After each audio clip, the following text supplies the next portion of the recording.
It's Friday, but Sunday is coming. While this is an often repeated refrain to remind us of the hope of the resurrection, for pastors and church staff and ministry leaders, it can also spark just a little bit of stress. After all, if Sunday is always coming, there's always something that needs to get done. In today's episode, we're talking about how to balance the stress we often face as church communicators with the Sabbath rest we need to do our work in ministry. That's right. Hey there, church communicator. Welcome to the Church Juice podcast, where we are energizing church communications 20-minute episode at a time. Whatever your title or role is in your church, this show is designed to give you the communication tools, resources, and even community that you need to be successful. I'm Brian Haley, and I'm joined, as always, by my incredible co-host, Jeanette Yates. Hey, Jeanette. Hello. How is your week going? Well, it's funny that we're talking about self-care and stress and burnout and all those things, because this has been a week. It has been, there's a lot going on. We're wrapping up things at our church. We had some big internal stuff going on this week. And then to top it all off, my kids are taking their final exams in school. There's a lot. It's just been a lot. Yeah, I hear you. I was in Ontario earlier this week leading a workshop, and just realized one of the, I think, biggest issues that continually comes up is just this idea of like fatigue, right? Or just kind of nearing burnout, or maybe even at burnout, and just having a million things to do. So I thought that we would really wrap up what is actually Mental Health Awareness Month, right? Yes. I thought that we would wrap up this month talking about some ways that we can help church communicators manage and really practice healthy mental health practices. So I'm, excited about today's topic, as I always am. But I think this is one area that churches, church leaders, church staff, that we need to spend more time talking about than we often do. So I would love to get your take, partly because you are in this kind of work a little bit, taking care of self-care givers, right? People who take care of loved ones themselves, and church communicators are not far off from that. So I'm excited just to have this discussion even with you today. Well, yes, I learned about caregiver burnout, which is what we're kind of talking about today as part of talking about how to manage stress, because I'm a caregiver of my mother. But when I was learning from it, there's a website out there called Hope Made Strong. Laura Howe runs it. She created this site and this program and things about caregiver burnout with the focus on pastors, because of course, a lot of people think of caregivers as like the person who takes care of their parent or something like that. But, as a pastor, as a church leader, as someone in ministry, you're called to take care, to shepherd your people. And so you are a caregiver.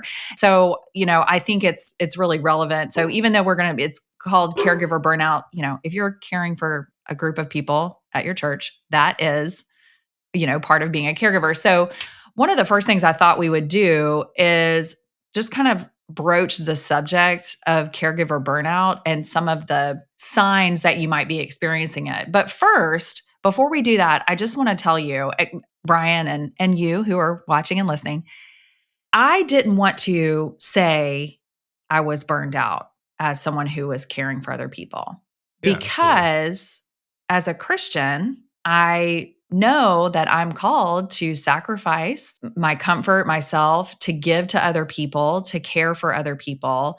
And if I said, I don't want to do it, I'm tired, I don't want to, then that was being not a good steward of my gifts, not a good steward of my calling, and kind of selfish. Right. But I felt so much relief when I learned about caregiver burnout, and there's also something called compassion fatigue, and that's part of this. And one of the things that I really loved when I was learning about it is you can't have compassion fatigue, which is that idea of like, I can't, like you have trouble feeling like you care sometimes. Right. And it's like, but you can't have compassion fatigue unless you have compassion. And I'm like, okay, so it's not that I have no compassion that's the problem. It's that I have compassion and it's just fatigued. Yep. I was like, oh, that's comforting. So just to encourage, as we start talking about this, if you're like, nope, I'm fine. This is my burden to bear as a minister or as a ministry leader, know that while yes, we are called to carry each other's burdens, it's okay to be tired. It's okay to experience this, but we're going to talk about how to get through some of the stress and take care of ourselves. So I just wanted to give that a little disclaimer. Yeah, I think that's really important to talk about too, because there is still this little bit of stigma, I guess, Yeah. which obviously has changed drastically over the last, I don't know, decade or whatever. But there is still a little bit of that, and just the idea that, like, and maybe it's a Western thing too, I don't know, but just this idea that we need to pull ourselves up by our bootstraps and figure things out and take care of it ourselves. Like, it's important to remember that our job as ministry leaders is not to do the work of ministry itself anyway. Our job Right. is to invest in people. It's to equip and build up people to do the work of ministry. And that, there's tons of reasons and benefits from and for doing that, but that can often lead to, fatigue and burnout and the things that we're talking about today. And that's just in your line of work too. You also have people that you're caring for at home, probably. You also have, everything else outside of work or outside of ministry. But often for people in ministry, the work of church and the work of ministry just absolutely consumes us. And so Yes. it's really important that we set boundaries, healthy boundaries, and take care of ourselves, because that sabbatical, that Sabbath rest is critical for every Christian. So let me ask you, what are some ways that someone can really prevent, I know we've talked about this before, but what are some ways that people can prevent that caregiver burnout? Or if you're in that, how do we go back? How do we take care of that? Well, I first want to run through because sometimes we can say like I'm not burnout. I need a break. I just need a break and I'll be fine. Yeah. But we don't get a break because even when we're taking a break from our church work, we have those other things as you mentioned. But here's the difference between I just need a day off and I'm experiencing burnout. So if your lack of energy doesn't subside after your day off, right? If you are always tired, or maybe you are always tired but you can't sleep, or you're sleeping too like all you can do is sleep. That's what happened to me is like I'm always tired and then I try to go to sleep and my brain's like "La, la, la, la," that which is another sign by the way. But also just withdrawing from the things that you enjoy outside of ministry, and yes, it's okay to have a hobby that is outside of ministry, just it's fine. Neglecting, other tasks that you need to be doing. Like we mentioned, you have other roles, you have other things in your life if you're not able to do that. So if you're feeling like that one day, that one day a week off, first of all, that you can't even take it because you have Mhm. too much to do, or that when you do take it, it's not helpful in resetting you because that's what that Sabbath, people who practice that Sabbath every day, which we're going to talk about here in a minute. Part of that is that when you finish it, you have this refreshed experience, you come out of it on the other side feeling different. But if you're experiencing actual caregiver burnout, you are coming out on the other side, not feeling any different because you haven't really been able to practice that Sabbath rest. So let's go ahead and talk about if you're nodding your head right now thinking, okay, I may be having some burnout. I may be experiencing some compassion fatigue. I need to do something to change, but that one day a week off is not working, right? We need to do something else. So I think the first thing to do is just remember that you need to say it out loud to someone. You need to ask for help and say, "Hey, I'm not really able to get caught up with my rest, with my, my mindset, with, I'm going through the motions. I need some help because you can't get that Sabbath rest unless somebody else can help you with the load that you're carrying, right? Yeah. Because a lot of times, like, I know this happened to me. It would be like, oh, yeah, you can have all the time off that you want, to take what you need to deal with whatever. And it's like, yeah, but A, I don't get paid. And also, all the work doesn't get done. So Right. I have Right. three times as much. So you want to ask for help because in order for you to actually unplug, you're going to have to make sure, the church Sunday is always coming. So you're going to have to Absolutely. make sure that someone else can help you delegate those things. I think it's also you want to talk to, someone that you trust. Hopefully that's your pastor, or if you are a pastor listening, that you have another pastor or a mentor that you can talk to, and just let them, remind you of the importance of Sabbath, the importance of rest, the importance of taking breaks. Because, while our whole lives are a ministry, our whole lives are in service to, to Christ, we can look in scripture and see where he also took breaks, right? So there is that part of us that needs breaks. And so, but sometimes I think we get sucked into like, there's no rest in ministry. It's, we're dying to self, we're doing all this kind of stuff. And I think we need to kind of just have a mentor to talk us through that so that we don't fall into, I don't ever want to do anything again. You don't want to like flip it all the way over to the other side. I also highly, highly recommend that you make a list of all of the things that you're actually responsible for in your ministry.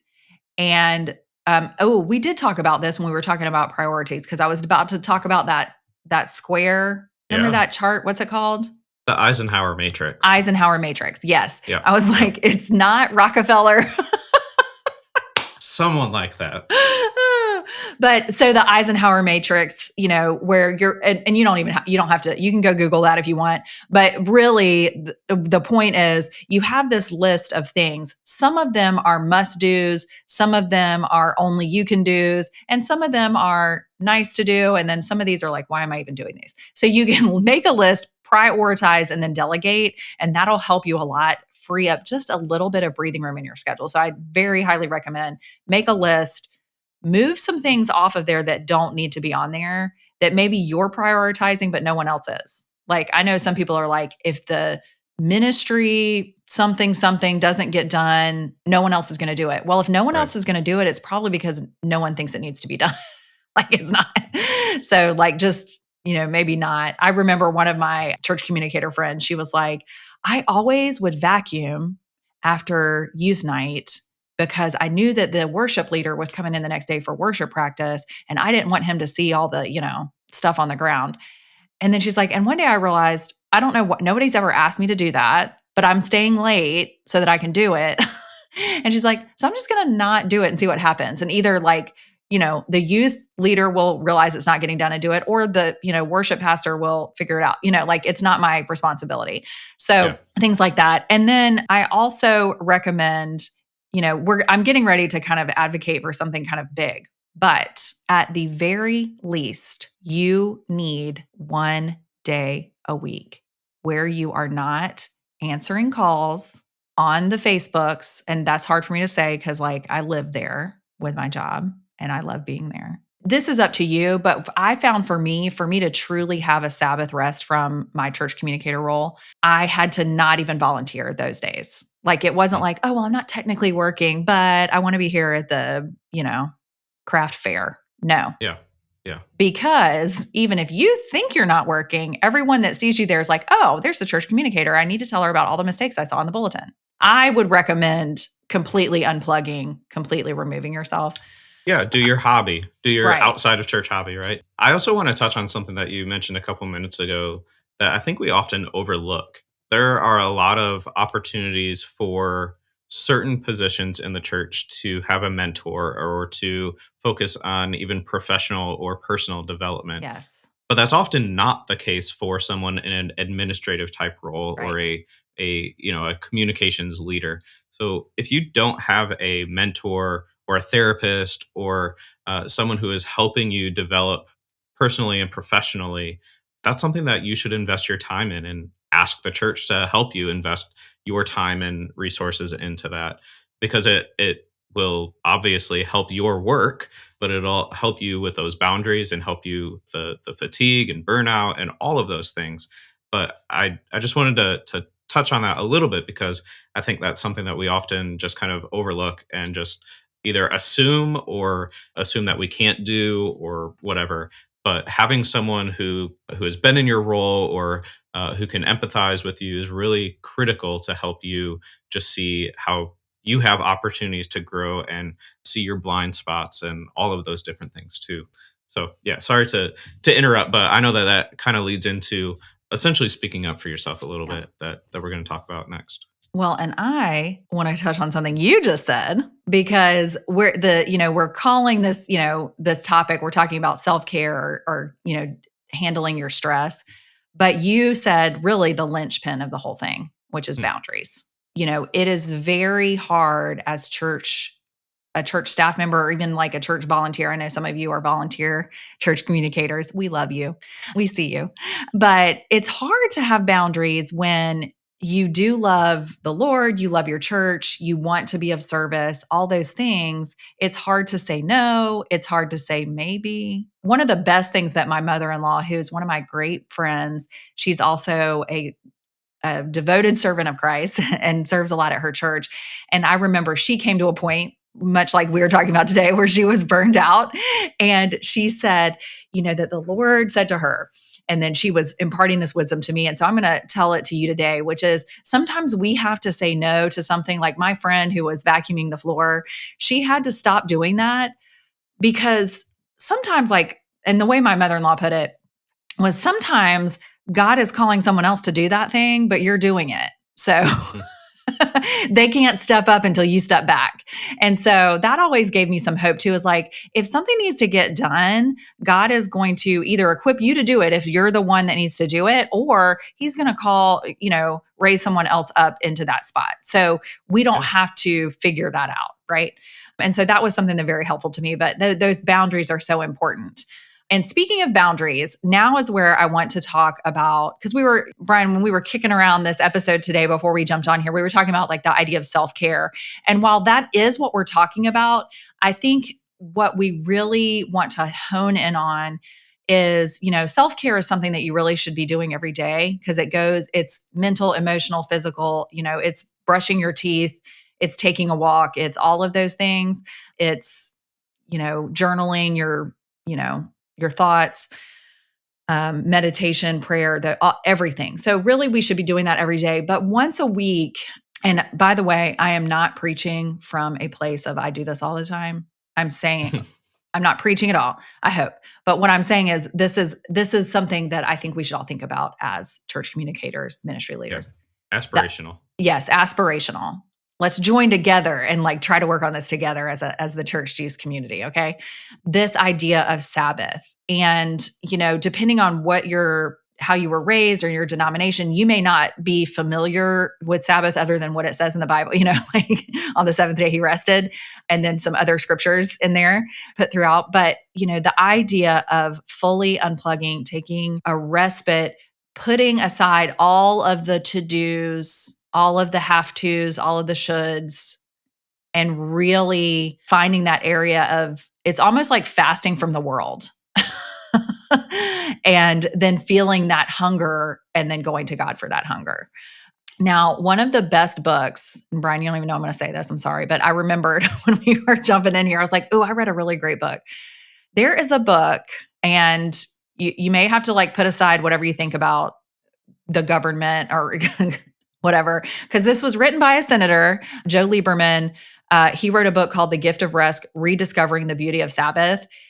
And when I read that, I might go dust it off and read it again. It's been a decade since I read it, but I remember it kind of changing my whole mindset on what Sabbath rest could be and the idea of how it is more than just taking a day off, that it is actually a reset for your heart, your mind, your spirit, a time to focus on the one that you're serving, you guys. It was a good book. It really opened my eyes. But, Sabbath is really the shutting down of everything else and just focusing on Christ, on God. So I recommend that. He talks about Sabbath. He is Jewish, and so he talks about it from that perspective. But I think it's just a really good eye-opener about that whole concept of Sabbath. So I recommend that. Yeah, I think that's a really good point to touch on too, because Sabbath rest is so much more than just a day off. Right.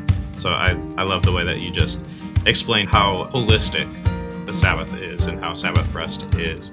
Just wanted to thank you for that. Jeanette and I both, we don't have this whole thing figured out. We don't always take care of ourselves first and best, but it is something that we need to talk about more as a community. It's something that we need to practice more and just be open to. So I'm grateful for this conversation today. Thank you for speaking into it, because I look to you for a lot of expertise in this area a lot I of do a times lot of too. So study. I do a lot of study on it's good, self-care, care for right? yourself. But Sabbath is definitely that like step up from that. It's a deeper meaning. It would be my number one, especially for the church leader, my number one thing to start practicing.